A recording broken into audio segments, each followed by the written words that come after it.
Welcome everyone. I am absolutely thrilled to have you here for this explainer. Look, if you're a focused learner, someone who's constantly trying to level up and improve, you have probably felt it.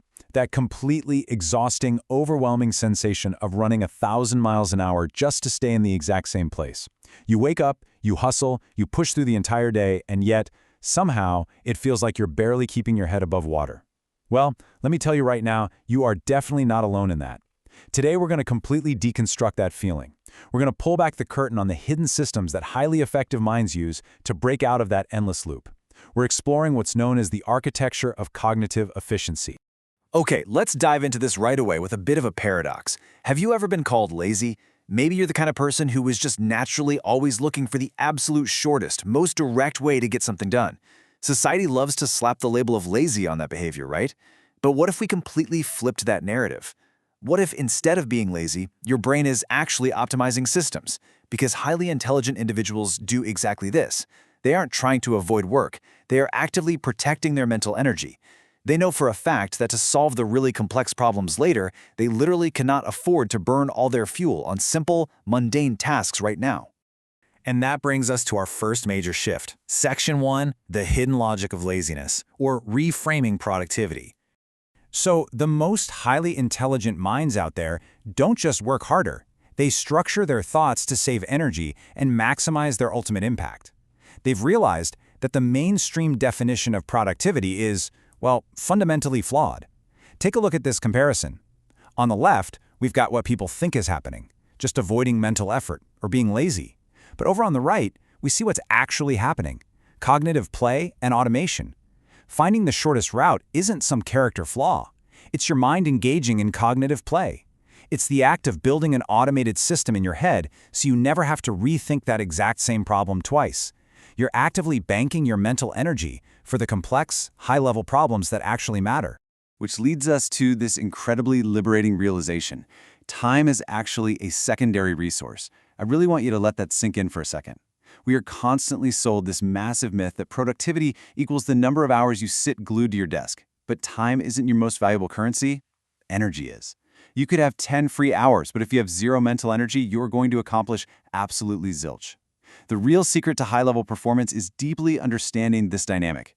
So, how do we actually put this into practice every day? That brings us to Section 2, protect your cognitive rhythm. Managing energy, not time. If you want to be a highly efficient thinker, our very first actionable daily habit starts right here.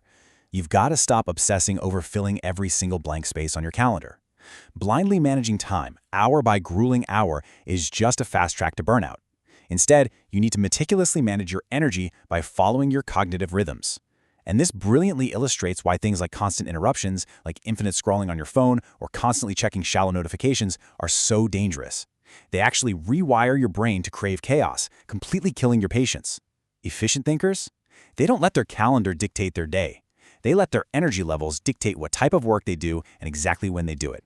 Let's walk through what this actionable habit actually looks like on a daily timeline. First up, you have to identify your mental peak. For a lot of people, maybe that's around 9 a.m. This is when you ruthlessly protect your focus for deep, high-value work. You treat this time like oxygen. Then, say around 2 p.m., you hit a natural energy dip. It happens to all of us. Instead of forcing deep work and getting frustrated, lean into it. Use this time for creative chaos, brainstorming, or those lighter administrative tasks that don't take a lot of brain power. Finally, as the day winds down, around 5 p.m., you lock in a period of protected focus just to organize and plan for tomorrow. By aligning your tasks with your natural energy rhythm, you are going to achieve so much more with significantly less friction. Now, as we optimize our energy, we also need to optimize how we process information. Section 3, strategic simulation versus overthinking. Thinking in layers. I am almost certain many of you watching this have been labeled an overthinker at some point in your life. You know that anxiety of feeling totally stuck in your own head? Well, let's reframe that right now. What other people call analysis paralysis is actually, for the efficient mind, strategic simulation. You aren't stuck, you're playing mental chess 10 moves ahead. Instead of just endlessly replaying the same worry in a circle, you're thinking in layers. You're imagining every potential outcome. You're fixing flaws before they ever happen, and you're simplifying the entire system down before you take a single step. By the time you act, your move is completely precise. That is not overthinking, that is elite-level preparation.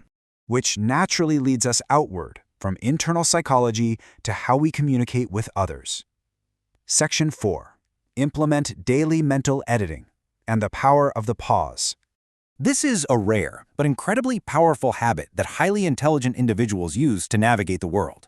So the crucial point is captured perfectly here. Over-explaining your choices is often just a survival instinct, to avoid rejection. Wow. That is a brutal truth, isn't it?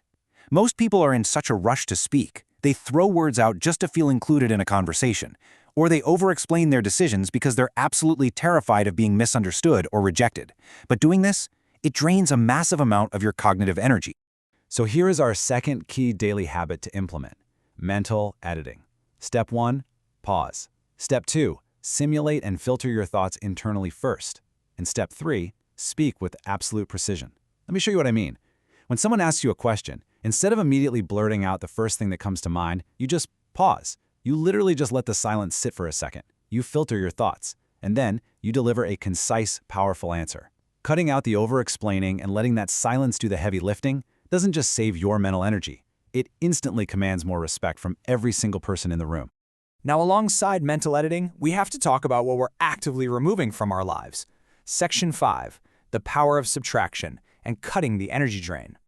We are constantly taught that to grow, we need to add more, right? More habits, more goals, more commitments. But true cognitive efficiency and real growth actually start when you stop pouring your precious energy into things that actively drain you, like forcing conversations that clearly go nowhere. And the absolute biggest energy drain of all is social validation dependency. This is that desperate need to be understood by absolutely everyone, seeking external approval just to feel secure in your own choices. Shedding this dependency is the ultimate application of the power of subtraction. When you stop trying to manage how everyone else perceives you, you instantly reclaim massive amounts of cognitive bandwidth. Let's move to the next concept and see how this builds. When you finally drop that dependency, something truly beautiful happens. You develop an internal locus of control. This is the psychological state where your peace of mind simply does not depend on someone else's perception of you. You accept your own internal logic. And when you do that, your mind finally feels like it's truly your own for the very first time. You are operating from a place of secure, grounded efficiency. Which brings us to the final, and frankly the most sophisticated pillar of our cognitive architecture, Section 6, the true mark of genius, sounding normal.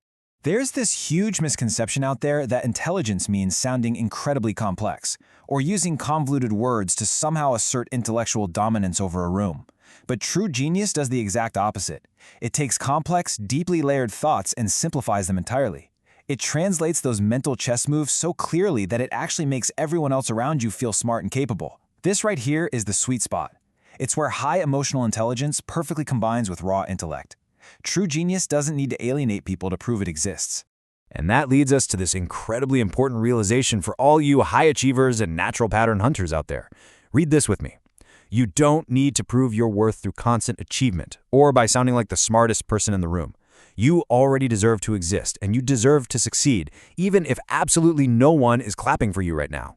It is time to stop performing for others, stop burning your precious energy on seeking validation, and start quietly, efficiently building what actually matters to you. So I want to leave you with this provocative thought to carry with you today. Which part of your cognitive architecture needs a renovation right now? Are you going to keep wasting your energy on shallow talk and seeking social validation? Or are you finally going to start scheduling your focus, fiercely managing your cognitive rhythms, and embracing the true power of the pause? The choice is entirely yours. Thank you so much for joining me on this explainer. Keep thinking in layers, protect your energy, and I'll see you next time.